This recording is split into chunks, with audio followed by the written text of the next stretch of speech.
we're finally back with another month of creative projects, this time in Sydney.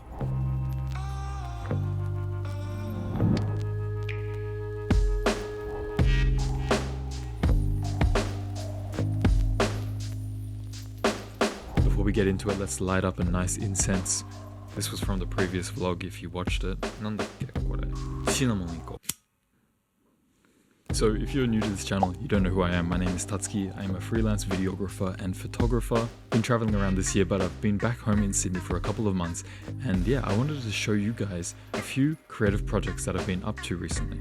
I have to admit something, this wasn't actually all in 1 month. Anyway, these are some projects that I really want to share with you guys, so let's get into it. So the first project I want to discuss in this video is a project I did with Arc'teryx about 2 months ago. Now, if you've seen my videos before, you might know that I've done a couple of projects with Arc'teryx before, specifically regarding documentation of their community events that they hold. There's quite a few running, climbing, and hiking events. Recently, I've had the pleasure to work with them again with a hiking event.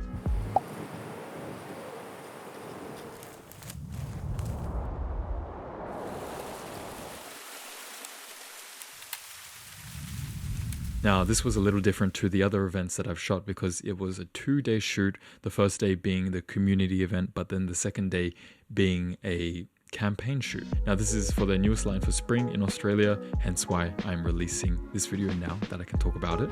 And yeah, my job for this was to create a lot of video content. The location for this shoot was Bungonia National Park, and this place was magical, just to say the least.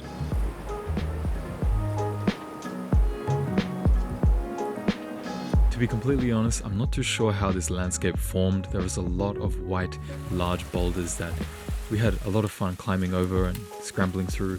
But yeah, I'm not too sure how they got there, but there are a lot of landslides that have occurred because they are mining a lot of minerals out of the conservation area right next to it, which is really sad to see. But anyways, the community hike section of this is always super fun for me. I get to chat with a lot of people, document the hiking process, but it does get a little tricky.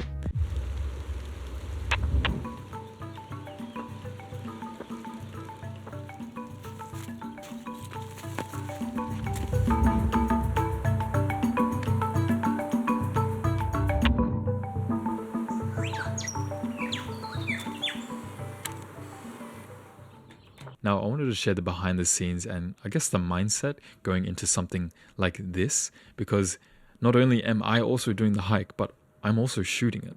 So never being to this place before, I wouldn't know what to actually expect. Keeping in mind that I need specific shots, I would have to often scramble ahead of the group, capture a shot of them walking past, get stuck at the end, and then rinse, repeat throughout the whole day. Doing this a few times, I know that having a light camera setup is probably the best thing possible for me. So I was rocking my Sony a7C II, my 24-70 f4 lens. It's smaller, it's more compact, and I think this is very critical because I'm kind of walking around all day shooting this stuff, so I don't want anything too heavy.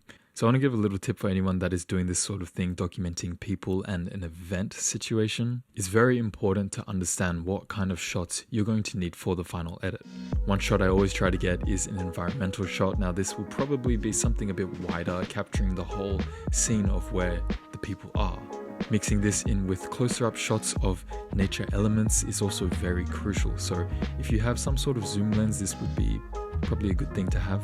For example, capturing the whole boulder section, but then also having close-ups of little streams and rocks. Having these clips is going to be the foundation of bringing the viewer into the scene.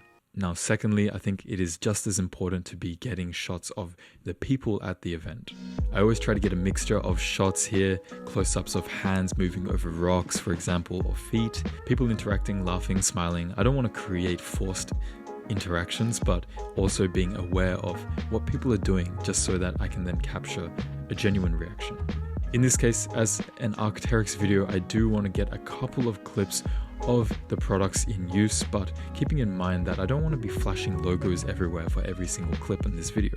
Arc'teryx doesn't really function like that. They don't want to be spreading the logo everywhere in their ad campaigns, so keeping that in mind, I kept it quite minimal, just occasionally shooting some logos, but most of the time more focusing on the products itself just being in use. It doesn't necessarily have to have logos in it.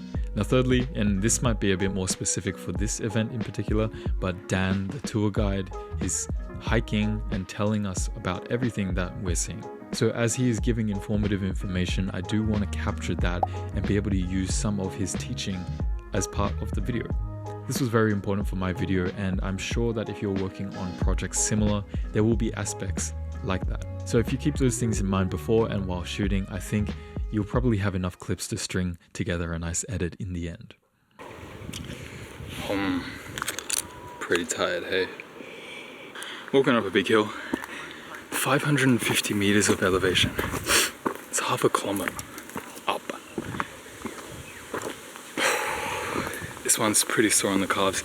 Descent hurts your knees a little bit. Ascent is pure calves and quads, really. Legs. What a workout. Beautiful out here though. Absolutely beautiful.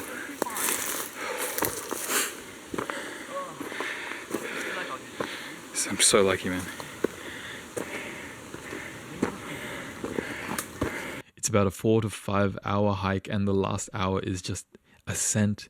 But the fun part was that I knew I was coming back here in 2 days to do the same thing again. And this was for the campaign shoot.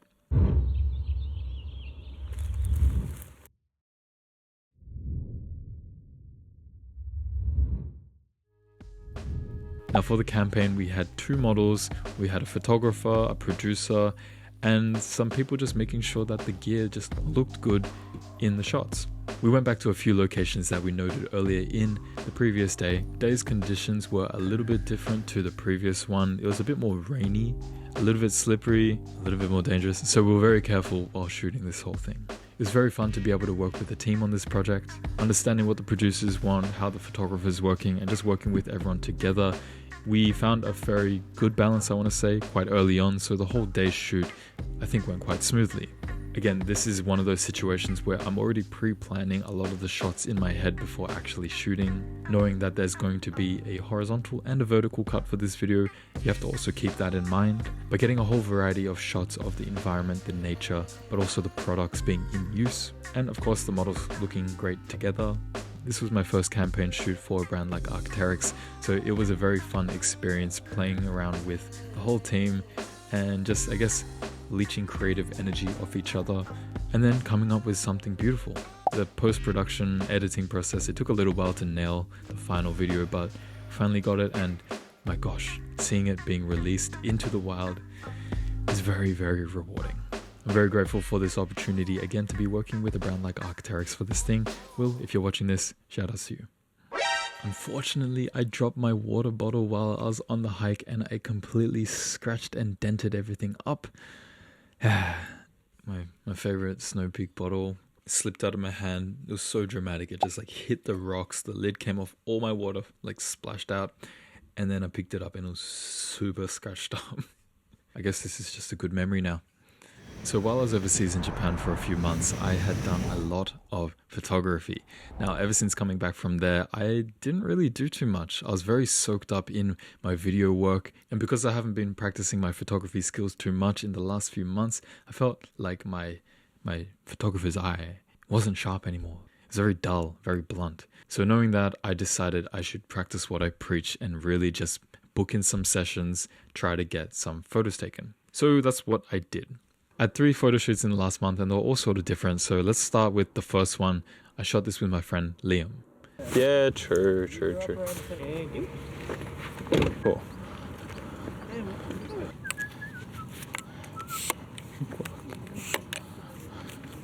Lighting, I do remember. All I do now is like, We met at sunrise. We went to this place called the Bay Run. Very beautiful area. I've been in the morning a few times, but this was the first time I've been there for a shoot. We found this like nice rocky outcrop section just facing the water. There was nice light coming through, but it was very cloudy. Now all the images we took on this day, it's with the same setup that I always shoot with, which is my favorite camera, the Mamiya RZ67, and of course shooting with a soft strobe flash. Now, I love this lighting setup. I think it's my favorite go-to setup for any sort of shoot. I feel like natural lighting is very nice, but I really like that soft pop of a strobe flash that gives the image like a little bit more of an editorial look, something that I'm just looking for. More detailed on like your jacket.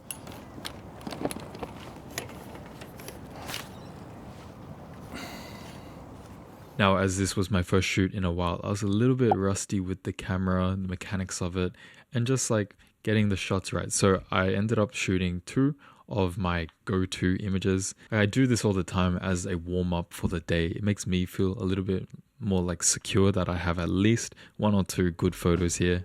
I have this nice establishing shot of Liam. You got the sunrise in the background. We have that soft strobe flash filling in the shadows at the front. Paired with this, I have a really nice portrait of just his face. It's a nice close-up. The RZ67, one of the perks of shooting this camera is that you can get extra close to a subject. This is because of the focusing system, the bellow system. I won't get into it, but it is amazing to shoot these tight portraits just like this. My favorite shot of this whole lot of images has to be this horizontal image of his head, sort of like turning away from the camera. The lighting, the colors, it's just all beautiful. I have a couple of other detail shots here, his shoes, his pants, this crazy sign thing that we found. And yeah, looking at this all together, I'm not really sure what the story is, but there could be one. I think this was a much needed warm-up shoot, a sort of recap on like what I actually know, how to use the camera and stuff, leading up to another shoot. So this right here, this is the RZ67. I have the Pro 2 model. This has been my dream camera for such a long time. I'm actually so happy that I have it in my hands. Beautiful thing. I have 2 lenses for it. I have the 65mm lens and the 110. Now this works with a strobe flash. This is the one that I use all the time. It is the Yura Vision 4. This is a wireless battery operated strobe. It's quite affordable. I got it on Amazon and it is a powerful tool that I really like using. It's got a Bowens mount so I can attach a softbox, which is what I usually do. And attaching it to the Mamiya, I have a little PC sync cable that just attaches to the side. And yeah, it's pretty simple. Now occasionally when I'm shooting by myself and I don't have an extra hand to just shoot with like an off-camera flash like that, I use something simpler. This is a speed flash by Godox. It is the TT350F. As you can see, it's a very small one. It's got a hot shoe and this one just clicks to my camera and I don't need any sort of cable. It just fires with it, which is amazing. This brick of a camera has now transformed into something else. I shot an awesome set of images with this with my friend Tamaki. This was actually in my previous video of month of creative projects. And yeah, the look you get from this is not as soft of a flash, but the hard flash look is kind of cool too. Can't lie. The Instax film back that I use for my RZ, it just clips on essentially. And then it's got a little thing here so you can just like wind it out and you put the film in just at the front here. Yay. Now the second photo shoot that I want to talk about is one that I shot with my friend Yura. Now I've shot with Yura before, she's been on this channel too. Talented music artist, she's very easy to work with, especially in front of the camera. And for this shoot I had my friend Brad assist me with this and a lot of this B-roll footage is from him, so thank you Brad. I'm repping the fish eye tonight. Hey, what's up, man? You got a fish eye? Yeah. Damn, bro. I'll get in. I'm a bit hungry. What should we eat?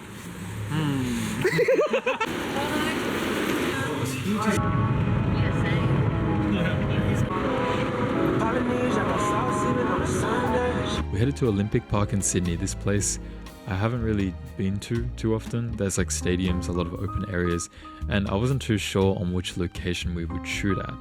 The first place we went to was a bust. The second location we went to was okay, but I didn't see anything in particular that I saw that would be kind of nice. And then it started raining, so this whole thing wasn't looking too great. But then Brad, he found this undercover area that had this weird, strange, soft glow under the roof. And when I saw this, I felt so inspired instantly. So yeah, we got shooting. Yo! Jokes aside, shooting simple photo shoot today. Very last second. It's not really last second. We just didn't have too much planning, but we came across this, well, this is cool. It's like a glowing rooftop. Brad found it. And yeah, all you, bro. It's all you, man. All you. But I think we're gonna shoot some strobe flash images. I've got the Yura Vision 4 with the thingy. And we're gonna shoot it on some film. So hopefully this turns out well. Yep. It'll turn out great. I think so. Yeah. I'm pretty like hopeful right now. I know that this has got a cool look to it, so we definitely make it work. The collaboration we didn't know we needed. Yep. Yup. I was using the same camera and lighting situation as the last shoot, but this time I had Brad to be able to hold the flash, so I didn't need to have it on a C stand. This made it a lot easier to just shoot and get images out quickly. It's always so nice to have an extra set of hands on the shoot. We shot 2 types of images. One set was with the Instax film by Fuji and also medium format film. Now I thought the Instax pictures were black and white, but it was actually just black borders with color. So not exactly what I had expected, but it looked pretty cool in the end, I guess. Now, I love Instax film. Firstly, the images come out like within a minute or two. Just being able to see it in person in front of you, developing is it's just an awesome experience. Oh, that's tough. That is tough. Oh, I couldn't even see it properly before. I'm sure you understand what I'm talking about here. But secondly, there's just a very soft, beautiful look to the actual images. Because it is a chemical reaction, the colors, they blend well together. It feels very like smooth and creamy and buttery. I think pairing these qualities with the RZ67's glass is a match made in heaven. I know quite a few people are shooting Polaroid film recently, and the Polaroid cameras, they look awesome as well, but you get so much control shooting with the images using my camera set. Furthermore, I'm shooting with a soft strobe, so the look that you get out of it, it's just like, it's very different to what you'd expect usually from an instant film camera. I think we got a nice handful of images with the Instax film, and then we proceeded to shoot with the medium format film after this. On this day I had no issues, everything was very smooth, and I felt very confident and comfortable using the camera. Shooting with the medium format film, we recreated some of the poses that we shot with the Instax. Now, if I remember correctly, this was shot on the Mography 800, so 800 speed film. There's a nice grainy texture to these images, and because we were shooting at night, there is quite a lot of fall off just in the background. This set of images is very dark and muted, the colors aren't super saturated, and the lighting, well, it's great. At the same location, there was actually like a second metallic wall that I love. I love stainless steel stuff, so when I saw this, I was immediately thinking, we need to shoot with this. It reminded me of this elevator shoot that I did quite a while ago, and I remember when shooting flash in an elevator, you get these long lines of light that kind of reflect off the panel of like stainless steel. So I knew something like that would happen with these images, and well, yeah, it did. It's a very cool background to shoot against. I have 2 nice images here. My favorite one has to be this just like portrait of Yura's head. I think it's got good framing, the lighting looks nice. The background, it's got this pop of like light behind her which separates her from the background really well. It looks pretty cool, and this was a overall great experience again to be shooting with my camera, getting used to it again, and just like, you know, getting out there and creating cool stuff. Now, one of the main reasons that I had these 2 photo shoots sort of like planned earlier in the month is because I had a cool photo shoot at the end of the month that I really wanted to nail. Now, this was a shoot with my friend Michelle. We shot it at a studio. I actually made a video just all about this, talking about the BTS of the photo shoot, the images, and the whole experience in a previous video, I think 2 videos ago. Anyway, to recap on that briefly, I had this idea ages ago. It finally came to be, and on the shoot day, everything, it just went so smoothly. I had a team with me. We had stylist, we had hair, makeup, we had a lighting assistant, we also had extra hands just for BTS. The whole process, it was just such a smooth experience.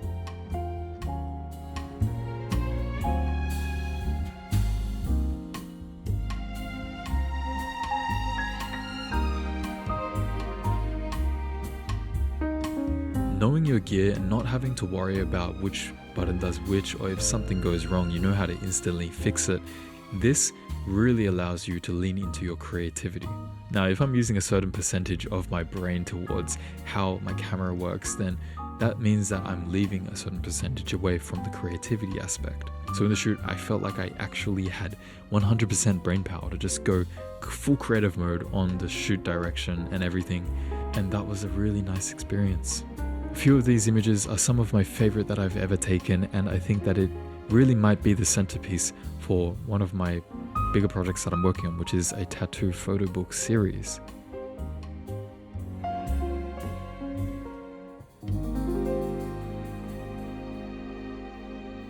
Photography was probably my first ever passion. I remember taking photos of mountains and stuff on my hikes when I was just a kid. I was taking photos and documenting my life all my life. I had a little 2-year period where I didn't really enjoy photography anymore. Found love in film photography. It became a job, and now it's back to being my hobby again. And I think this full circle moment has been really fun for me to experience.